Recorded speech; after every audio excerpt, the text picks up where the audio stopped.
జగన్మోహన్ రెడ్డిని అలాగే వాలంటీర్ల వ్యవస్థని ఉద్దేశించి సంచలనమైనటువంటి వ్యాఖ్యలు చేశారు నాదెండ్ల మనోహర్. వాలంటీర్లని జగన్మోహన్ రెడ్డి నమ్మించి మోసం చేయబోతున్నారని, వాలంటీర్లని జగన్మోహన్ రెడ్డి బలి పశువుల్ని చేయబోతున్నారు, వాలంటీర్ల కాలం మే 30 వరకే అనే విషయం అసలు వాలంటీర్లో చాలామందికి తెలియదు అంటూ నాదెండ్ల మనోహర్ కొన్ని సంచలనమైనటువంటి వ్యాఖ్యలు చేసినటువంటి నేపథ్యంలో ఈ అంశానికి సంబంధించి మనతో మాట్లాడేందుకు రాజకీయ విశ్లేషకులు కృష్ణకుమారి గారు మనతో ఉన్నారు. మేడంతో మాట్లాడదు. మేడం నమస్తే. మేడం నమస్తే.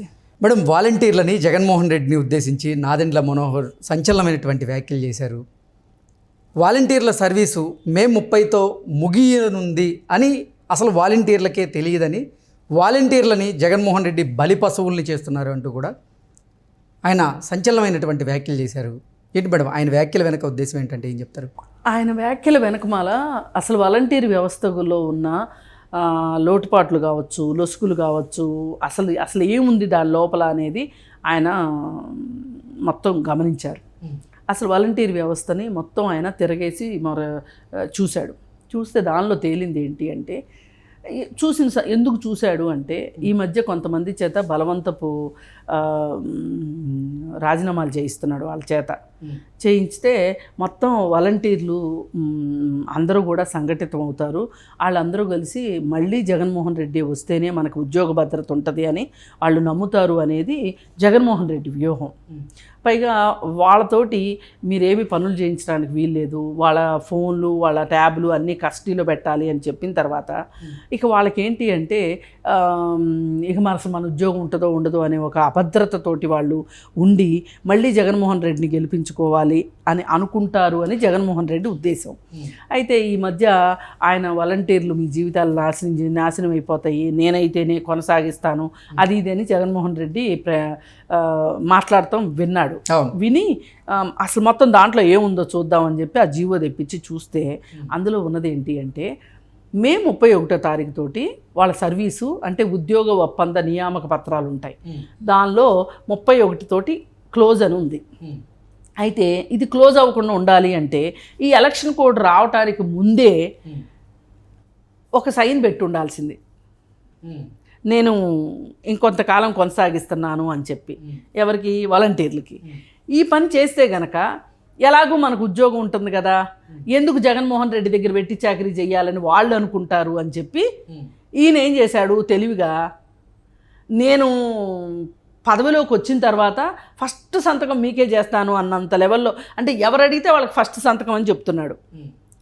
దీని వెనక మాల లొసుగేంటి అంటే, వీళ్ళతోటి ఇంకా బండ చాకరీ గాడి చాకరీ చేయించుకొని ఇక వాళ్ళని నట్టేట్లో ముంచాలని. పైగా జూన్ 4వ తారీఖున ఈయనే వస్తాడని గ్యారంటీ ఏంటి? రాకపోతే వాళ్ళ పరిస్థితి ఏంటి? మరి 5 ఏళ్ళు వాళ్ళతో గాడి చాకరీ చేయించుకున్నందుకు, గొడ్డు చాకరీ చేయించుకున్నందుకు అసలు నీకేమైనా విశ్వాసం అనేది ఉంటే గనక, నువ్వు గనక మనిషివే గనక అయ్యి ఉంటే ఏం చేయాలి? వాళ్ళకు ఉద్యోగ భద్రత కల్పించాలి కదా. ఈ 5 ఏళ్ళు వాళ్ళని కట్టుబానిసల్లాగా వాడుకున్నావు కదా, మూటలు మోపించావా లేకపోతే ఏం చేశావు? అన్నీ చేయించుకున్నావు కదా వాళ్ళ చేత.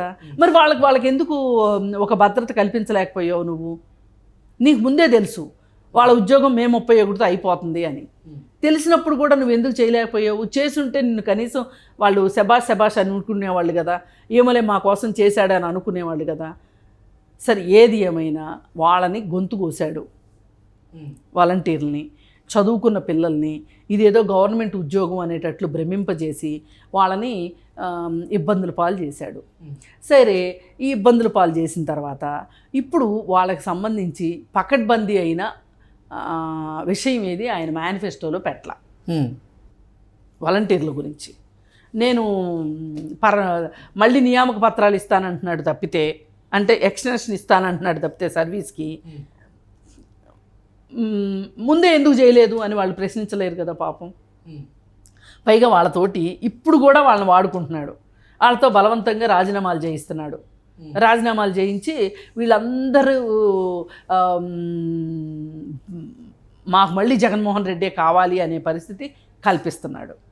కల్పించి ఈ రోజుకి ప్రచారం చేయించుకుంటున్నాడు. ఇప్పుడు ఎలక్షన్ కమిషన్ ఒక మాట అయితే అంది, ఏమని?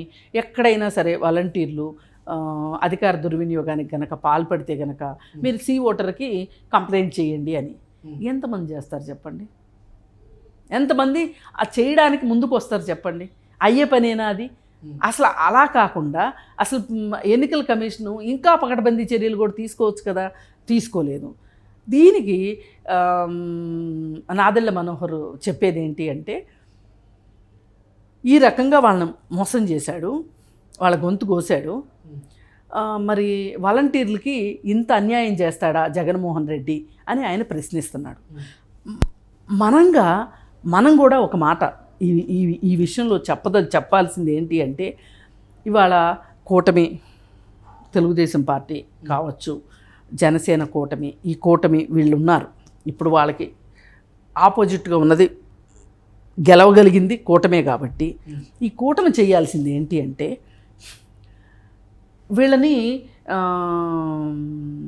ఉద్యోగులుగా కాకుండా సర్వీస్ సెక్టార్ అన్న మాట మాట్లాడాడు. అంటే వీళ్ళు సేవకులు అనే మాట వాడాడు ఎవరు? జగన్మోహన్ రెడ్డి.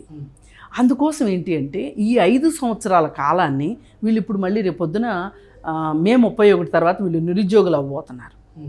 వీళ్ళు మళ్ళీ పరీక్షలు రాసుకోవాలి, ఎగ్జామ్ కావాలి అంటే వీళ్ళకి ఇది ఒక ఎక్స్పీరియన్స్ సర్టిఫికెట్ లాగైనా గవర్నమెంట్ ఏదైనా ఒక జీవో తీసుకొస్తాము అని చెప్పాలి. గెలిచే వాళ్ళు ఎవరైనా సరే కూటమే గెలుస్తుంది అనే ఉద్దేశం ఉన్నారు కాబట్టి ఈ హామీ ఇప్పుడు ఇవ్వచ్చు. వాళ్ళు కూటమి వాళ్ళు ఇవ్వాలి ఈ హామీ, నేను డిమాండ్ చేస్తున్నా. ఎందుకంటే 5 సంవత్సరాల కాలం వాళ్ళకి ఇప్పుడు రేపొద్దున కొత్త ఉద్యోగాలకి వాళ్ళు అప్లై చేసుకోవాలి అంటే వాళ్ళ ఏజ్ దాటిపోయింది అనుకోండి, ఏంటి పరిస్థితి? వాళ్ళకి వయోపరిమితి కూడా పెంచాలి. వయోపరిమితి పెంచుతూ ఒకవైపున, రెండో వైపున ఏం చేయాలి అంటే, ఇప్పుడు అమెరికా లాంటి చోట ఏం చేస్తారు అంటే, ఏదైనా యూనివర్సిటీకి అప్లై చేసుకునేటప్పుడు వాళ్ళు ఇంతకుముందు ఏమైనా సామాజిక సేవ చేస్తున్నారా అని ఒక రిజర్వేషన్ ఉంటుంది సామాజిక సేవకి. మన దగ్గర కూడా ఒకప్పుడు ఉండేది, ఇప్పుడు అసలు గాలికి వదిలేశారు అవన్నీ. ఎన్సీసీ, ఎన్ఎస్ఎస్ ఇవి ఉండేవి. ఆ మాదిరిగా వీళ్ళకి ఒక రిజర్వేషన్ ఇవ్వాలి ఈ వాలంటీర్లకి. వాళ్ళు ఇప్పుడు వాళ్ళ నాయకుడు ఏం చెప్తే వాళ్ళు అది చేశారా, పాపాలు చేశారా, పుణ్యాలు చేశారా, ఏం చేశారనేది వదిలిపెట్టండి. కానీ మనం ఈ రోజున ఈ స్టాండ్ తీసుకుంటే నిరుద్యోగులు, ఇప్పుడు వీళ్ళు రేపొద్దున మే 31 తర్వాత నిరుద్యోగులు వాళ్ళు మళ్ళీ 2,67,000 మంది నిరుద్యోగులు. ఈ నిరుద్యోగులు ఈ రోజు ఏం చేయాలి చెప్పండి? వాళ్ళకి ఉపాధి ఎక్కడి నుంచి వస్తుంది? వీళ్ళు దేశం మీద పడాలి మళ్ళీ. లేదు అంటే వాళ్ళకున్న కాంటాక్ట్స్ తోటి వాళ్ళు ఏదో ఒకటి చేయాలి, ఏదో ఒక దోపిడీలు చేయాలి. లేదు అంటే జగన్మోహన్ రెడ్డికి ఓటేస్తారు అలా. అలాంటి పరిస్థితి తీసుకొచ్చారు. నేనేమంటున్నానంటే, ఇంత అన్యాయం చేసిన వాడికి ఓటేసే కన్నా కూడా వాలంటీర్లు మీరు కూడా ఆలోచించండి. నిజంగా అదే ఆయన వ్యూహమే అది కాదు, ఆయన వ్యూహమే అది. అందుకే నేను చెప్తున్నా, వాలంటీర్లనే నేను ఉద్దేశించి చెప్తున్నా. ఇందులో ఒక 10 మంది వాలంటీర్లు చూసినా పర్లా, 20 మంది చూసినా పర్లా, ఎంతమంది చూసినా పర్వాలా, ఇది ఒక మౌత్ టు మౌత్ పబ్లిసిటీ కావాలి. వాలంటీర్లు మీరు దయచేసి ఓటు వేయకండి జగన్మోహన్ రెడ్డికి. మీ గొంతు కోసాడు, నిలువున మీ జీవితాలు నెట్టేట ముంచాడు. ఇప్పుడు వీళ్ళకి వయసు దాటిపోయింది అనుకోండి, 34 ఏళ్ళలో ఏమో ఉంటుంది కదా, వీళ్ళు ఇది గవర్నమెంట్ ఉద్యోగం అని భ్రమపడి 29 ఏళ్లకో 30 ఏళ్లకో ఉద్యోగంలో చేరారనుకోండి, వాళ్ళు అప్లికేషన్ పెట్టుకోవడానికి కూడా లేదు వాళ్ళకి. అందుకే నేనేమంటున్నా, మీకు వయోపరిమితి సడలింపులు ఇవ్వాలి, అలాగే దీన్ని ఒక సర్వీస్ లాగా పరిగణించాలి. ఇప్పుడు ఎన్ఎస్ఎస్, ఎన్సీసీ ఉండేవి కదా మనకి, అవి ఇక్కడ అంత ప్రాచుర్యంగా ఉండవు. కానీ అమెరికా లాంటి దేశాల్లో నువ్వు సోషల్ సర్వీస్ చేసావా, సోషల్ వర్క్ చేసావా లేదా అని చూస్తారు. వాడికి 99.9% వచ్చినా వాడి అప్లికేషన్లో సోషల్ సర్వీస్ లేదనుకోండి, సోషల్ సర్వీస్ చేసినోడికే ఇస్తారు, వాడికంటే తక్కువ వచ్చినా సరే. ఇండియాలో ఆ పరిస్థితి లేదు. ఇండియాలో నేను అదే అంటున్నా. నేను పేరెంట్సే ఒప్పుకోరు, కొంతమంది సోషల్ సర్వీస్ చేస్తా అంటే ఒప్పుకోరు. అంటే ప్రభుత్వం వైపు నుంచి దానివల్ల ఉపయోగం ఉంది అని తెలిస్తే పేరెంట్స్ అయినా ఒప్పుకుంటారండి. మనకు స్పోర్ట్స్ కోటా ఉంది, లేకపోతే ఇంకో కోటా ఉంది, ఇంకొక కోటా ఉంది. వాళ్ళకి ఇప్పుడు సైనికులు ఉన్నారండి, సైన్యంలో చేసి వచ్చారనుకోండి, వాళ్ళకి ఏం చేస్తారు చెప్పండి? ఏజ్ రిలాక్సేషన్ ఇస్తారా? వాళ్ళు వచ్చిన తర్వాత ఇక్కడ ఉద్యోగాల్లో 5 ఏళ్ళు ఏమో వాళ్ళకి వయోపరిమితి సడలింపులు ఉంటాయి. అలాంటి సడలింపులు వీళ్ళకి కూడా ఇవ్వాలి. ఈ నినాదము తెలుగుదేశం వాళ్ళు తలకెత్తుకోవాలి.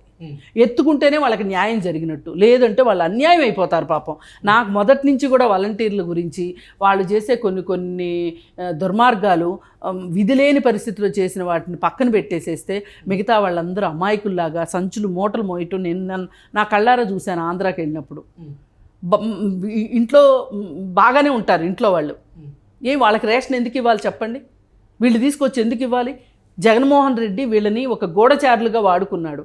వాళ్ళు ఆ మైకంలో నుంచి ఎంత తొందరగా బయటకు వచ్చి నిజంగా పోనీ జగన్మోహన్ రెడ్డి వాళ్ళ జీవితాల గురించి ఆలోచించున్నట్లయితే కనుక ఎలక్షన్ కోడ్ రాకముందే వాళ్ళకి పదవీ కాలాన్ని పొడిగించి ఉండాల్సింది.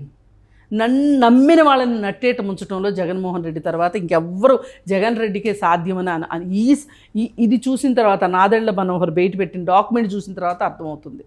అందుకని నేనేమంటున్నానంటే వాలంటీర్లు మీరు కళ్ళు తెరవండి, మీరు మళ్ళీ ఇంకోసారి మోసపోవద్దు. Okay madam, thank you so much.